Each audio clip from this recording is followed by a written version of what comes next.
여기서 잠깐 많은 대표님들이 잘못 알고 있는 부분들이 있습니다. 바로 주총의 표결은 우리 친목 모임처럼 머릿수로 세는 게 아닙니다. 바로 주주가 가진 주식수, 즉 의결권의 수를 기준으로 합니다. 주주 10명이 반대해도 60%의 지분을 가진 주주 1명이 찬성하면 그 안건이 가결되는 것이 주식회사의 의결 원리입니다.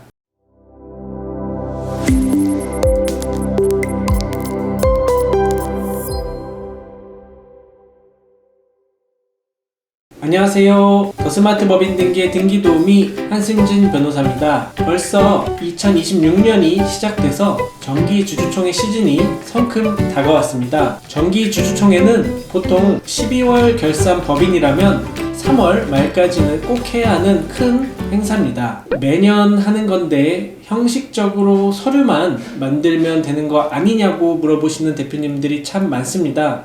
하지만 정기주주총회는 우리 회사의 성적표를 확정 짓고 또 향후 1년의 항해 방향을 결정하는 가장 중요한 법적 절차입니다. 오늘 이 영상 딱 10분만 투자하시면 복잡해 보이는 절차부터 주총 소집을 위한 실무 팁까지 완벽하게 설명드리도록 하겠습니다. 그럼 저와 함께 스마트하게 알아볼까요?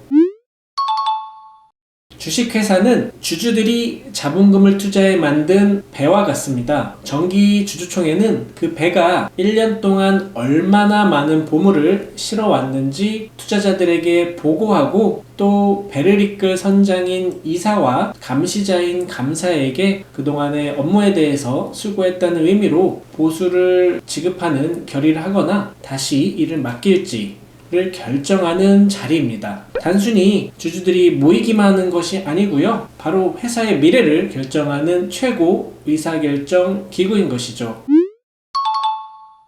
절대 실패 없는 주총 5단계 절차에 대해서 설명드리도록 하겠습니다. 정기주주총회는 상법상 정해진 절차를 지키지 않으면 안 되는데요. 법으로 정해진 절차를 고려했을 때 어떻게 주주총회를 소집하고 또 진행해야 하는지 간략하게 5단계로 안내드리도록 하겠습니다. 주주총회 개최를 위해서는 우선 이사회를 열어서 주주총회가 열릴 날짜, 장소, 그리고 안건을 결정합니다. 다음으로 주주총회일 2주 전에는 주주들에게 소집 통지서를 보내야 합니다. 이런 소집 통지는 발송하기만 하면 되니까요. 송달까지는 신경 쓰지 않아도 되겠습니다. 다만 이 주총일로부터 2주 전이라는 그 발송하는 날짜에 유의해야 합니다. 왜냐하면 날짜 하루 차이로 적법하지 않은 결의가 될 수 있기 때문입니다. 단 자본금이 10억 미만인 회사들은 이런 회사들을 소규모 회사라고 하는데요. 주총 소집 통지를 10일 전까지만 해도 되도록 규정이 완화되어 있습니다. 주총 당일에는 안건에 대해서 주주들이 찬반 의사를 밝히고요. 그 안건의 통과 여부에 대해서 의결을 하게 되는데요. 의장, 대표이사가 이 회의를 진행을 하게 되고요. 그 표결 방법을 정합니다. 보통 일반적인 주주총회에서는 이의가 있는지에 대해서 구두로 물어보는 방법을 택하는데요. 당연히 정확한 집계를 위해 거수나 투표지 사용도 가능합니다. 여기서 잠깐 많은 대표님들이 잘못 알고 있는 부분들이 있습니다. 바로 주총의 표결은 우리 친목 모임처럼 머릿수로 세는 게 아닙니다.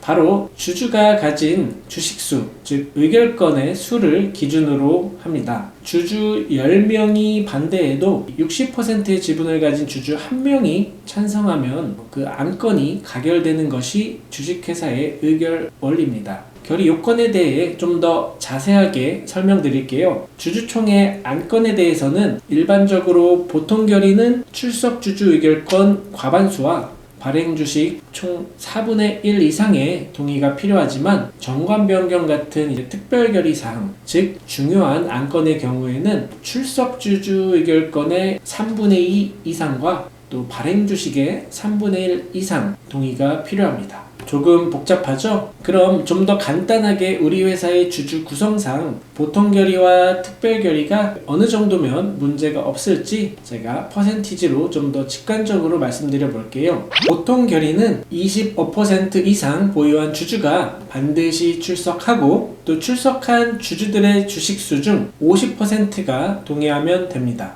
보통은 대표이사가 과반수 지분권자라서 실무적으로 대표이사만 주총에 참석할 수 있다면 보통 결의를 하는 데는 전혀 문제가 없는 것이 대부분입니다. 이런 보통 결의에는 임원의 선임부터 보수 결정, 그리고 재무제표의 승인, 일반적인 이제 신주 발행 결의 같은 대부분의 사항을 보통 결의에 의하고 있습니다. 특별 결의 같은 경우에는 33.4% 이상 보유한 주주가 반드시 출석하고 또 출석한 주주들 중 주식수가 66.7%가 동의를 하면 됩니다. 이제 실무상으로는 대표이사가 과반수 지분권자인 경우라면 특별 결의도 대표이사의 1인이 출석할 수만 있다면 문제없는 경우가 많습니다. 이런 특별 결의는 보통 이사나 감사의 해임, 사임이 아니고 해임입니다. 그리고 정관 변경, 스톡옵션 부여, 그 다음에 해산 청산 등의 안건에 대해서 요구됩니다. 이런 주총의 내용은 향후를 대비해서 반드시 주주총회 의사록으로 남겨 회사에 보관해야 합니다. 제가 말씀드리는 이런 향후란 스타트업들이 초기에는 주총을 열지 않다가 이제 외부로부터 투자를 받으면서 이런 서류들을 많이 요구받게 됩니다. 그렇기 때문에 미리미리 정기 주총을 통해 재무제표 등 결산 서류를 승인하고 또 임원의 보수도 승인하는 절차를 잘 수행해 두셔야겠습니다. 만일 정기 주주총회에서 임원이 새로 선임되거나 또는 중임되었다면 주총일로부터 2주 내에 등기를 신청해야만 과태료를 피하실 수가 있습니다.